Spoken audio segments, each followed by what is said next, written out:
So, good morning mga kabusing. Naanapunta karon kay Boss Aman. So, ako lang i-video ang katong naitabo sa akong ati gahapon. Naabot niyang parcel. So, ang niabot dili mao.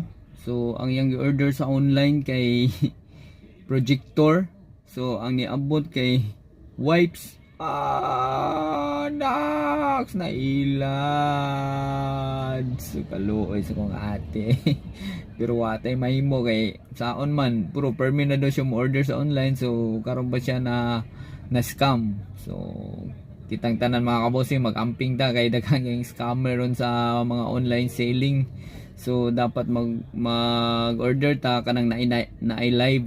So kanang pwede sila mag-live kana mga legit seller na sila.